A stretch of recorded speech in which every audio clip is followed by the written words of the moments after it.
bahas ya dari dimensi mana nih untuk memperbaiki nih. Ya paling enak dua-duanya gitu kan, naikin produksi, turunin konsumsi, ya pasti tambah jauh gapnya. Savings rate-nya naik. Tapi simpelnya adalah naikin produksi dulu gitu. Karena konsumsi itu gue selalu bilang ada batasnya ya untuk kita kurang-kurangin.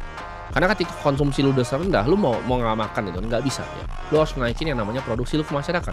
Konsumsi itu kuranginnya terbatas, sedangkan produksi itu naiknya tak terbatas. Jadi kalau lu punya produksi yang luar biasa besar, nggak masalah lu konsumsi yang luar biasa besar juga. Gua akan kasih contoh ya, kalau kalian mungkin nyari di YouTube sekarang ya, kalian ke YouTube atau cari blog-blog di Google gitu kan, kalian cari nih, misalnya tips keuangan, ya kan, nanti akan keluar beberapa YouTuber. Kalian cari coba ke bawah-bawah, kalian scroll ya.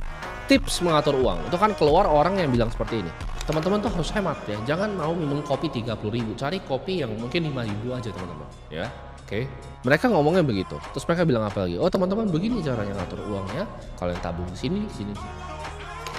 Mereka selalu fokus untuk turunin konsumsi, turunin konsumsi, turunin konsumsi. Tapi kalian coba belajar, makanya gue bilang tadi, lihat uang dengan kacamata yang beda. Kacamata produksi dan konsumsi. Walaupun orang itu, ya YouTuber yang kalian gue suruh cari tadi itu ngomonginnya, oh turunin ya pendapatan. Tapi apa sih yang sebenarnya dilakukan?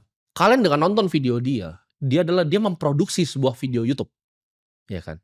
Ya nanti kalian lihat di link description-nya, oh ini ada iklannya ternyata. Oh ini ketika dia menit segini dia ngiklan nih. Dia itu produksi sebenarnya ya. Jadi rahasia mereka adalah memaksimalisasi produksi dengan jualan ke kalian mengurangi konsumsi. Mereka ngajarinnya hemat untuk bikin kopi, tapi yang mereka lakukan adalah bikin video YouTube untuk dapat iklan. Itu dia teman-teman. Akibatnya apa? Kalian tersesat. Kalian mikir, oke gue harus kurangin konsumsi terus nih. Tapi kalian nggak bisa lihat dengan kacamata yang objektif. Oh ini orang produksi nih. Ini orang lagi produksi. Kenapa dia malah ngajarin gue untuk fokus kurangin konsumsi? Gue pakai contoh yang di luar negeri deh. Kalian kalau mungkin pernah cari Graham Stephan, kalian coba cari. Dia ngajarin orang apa sih? Properti awalnya. Dia ngajarin orang apa lagi? Cara nabung uang buat nggak beli kopi. Tapi apa yang dia lakukan? Dia bikin YouTube video sampai 5 juta subscriber. Itu dia produksi, dia bukan kurangin konsumsi.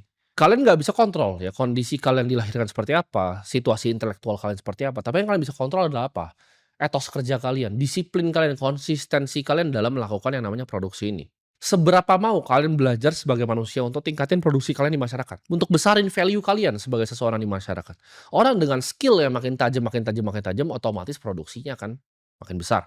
Fondasi pertama, ya, setelah kalian paham tentang ini, walaupun kalian belum bisa naikin produksinya, tapi at least kalian punya tabungan, ya, punya reserve gue sebutnya. Reserve selama 12 bulan dari konsumsi kalian. Ini kalian harus punya. Sebelum mulai investasi apapun, mau bikin uang ganda, lu harus belajar untuk menyimpan energi sebelum bisa menyalurkan energi. Ya, karena gue udah lihat banyak hal yang terjadi di dunia ini, orang kehilangan semua uangnya ketika ekspansi restoran besar-besaran di COVID.